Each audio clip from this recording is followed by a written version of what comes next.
আজ চিংড়ি মাছ দিয়ে দারুণ একটা রেসিপি শেয়ার করব। বাড়িতে আজকে চিংড়ি মাছ এসেছিল 150 গ্রাম না 350 গ্রাম নিলাম 100 টাকা দিয়ে। তো আজকে অর্ধেকটা রান্না করব, আগামীকাল অর্ধেকটা করব। তো ছোট্ট রেসিপিটা খুব তাড়াতাড়ি শেয়ার করব কম সময়ের মধ্যে, আশা করি ভালো লাগবে। আমরা কিন্তু ইলিশ মাছ ভাপা খেয়েছি বা বিভিন্ন ধরনের মাছ ভাপা খেয়েছি, ডিম ভাপা খেয়েছি। আজকে আমি চিংড়ি মাছটা ভাপা করব। তো চিংড়ি মাছটা খুব ভালো করে ছাড়িয়ে নিয়েছিলাম, অর্ধেকটা রেখে দিলাম, অর্ধেকটা আমাদের ভালো করে স্বাদ অনুযায়ী নুন আর একটু হলুদ প্রথমে মাখিয়ে নিচ্ছি। আর এখানে পোস্ত বেটে নিয়েছি, কাঁচা লঙ্কা বেটে নিয়েছি আর সাদা সর্ষে বেটে নিয়েছি। তো নুন আর হলুদ মাখিয়ে রাখার পরে পোস্ত কাঁচা লঙ্কা বাটাটা প্রথমে দিয়ে দেবো, তারপর সর্ষে বাটা, যেহেতু আমি কালো সর্ষে দিয়ে করলেও কিন্তু স্বাদ বেশ ভালো আসে, আর আমরা সাদা সর্ষেটাই বেশি খাই। কিন্তু সাদা বেশি খাই বলতে যখন সর্ষেটা খাই সাদা সর্ষেটাই ইউজ করি রান্নায়। আর সর্ষের যে খোসাটা আছে যেটা বাটার পরে থাকে, আমি ওইভাবে দিই না, আমি সর্ষেটাকে বাটার পরে ধুয়ে নিই, মানে একটু জল দিয়ে সেই জলটুকু ইউজ করি।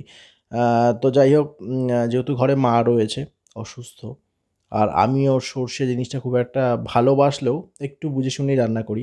তো তার জন্য একটু জলটাই দিলাম, বাকি যে খোসা অনেকটা বেরিয়েছে ফেলে দিলাম। আর এটা কিসে করব ভাপা বলে দিই, বাড়িতে অনেকগুলো ছোটো ছোটো টিফিন গাড়ি ছিল।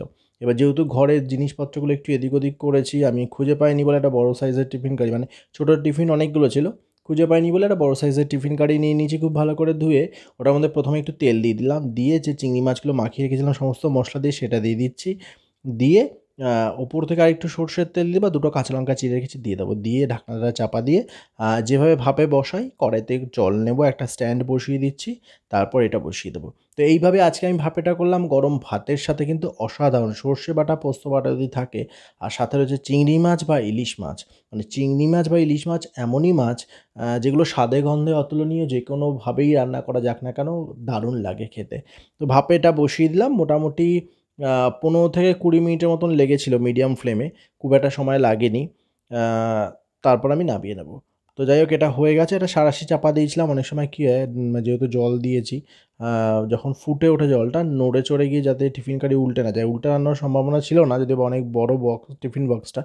তাও একটা সাঁড়াশি দিয়ে দিয়েছিলাম।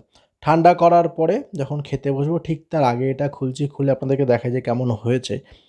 দারুণ একটা গন্ধ বেরিয়েছিল। তো এটাই আমি গরম ভাতের সাথে আজকে নিয়ে নেব, নিয়ে দুপুরে খেতে বসবো। তো বন্ধুরা, আজকের এই ভিডিও মানে চিংড়ি ভাপার ভিডিও কেমন লাগলো জানাতে ভুলবেন না। সবাই ভালো থাকবেন, সুস্থ থাকবেন, সাবধানে থাকবেন। খুব তাড়াতাড়ি দেখা যাচ্ছে আপনাদের সকলের সাথে, আমার সাথে, আমার রান্নাঘরে। আজকে এটুকুই, আজকে শেয়ার করলাম চিংড়ি ভাপা গরম ভাতের সাথে। তো বন্ধুরা, আ আমার রান্নাঘরে যে রান্নাগুলো আমি করি সেগুলো আমি শেয়ার করার চেষ্টা করি আপনাদের সঙ্গে। যেমন আজকে শেয়ার করলাম আমি ছোট্ট একটি রান্না খুব কম সময়ে। কেমন লাগলো জানাতে কিন্তু ভুলবেন না। সবাই ভালো থাকবেন। আমি দুপুরবেলা গরম গরম ভাতের সাথে পরিবেশনের জন্য বা খাওয়ার জন্য এগুলো নিয়ে নিলাম। টাটা।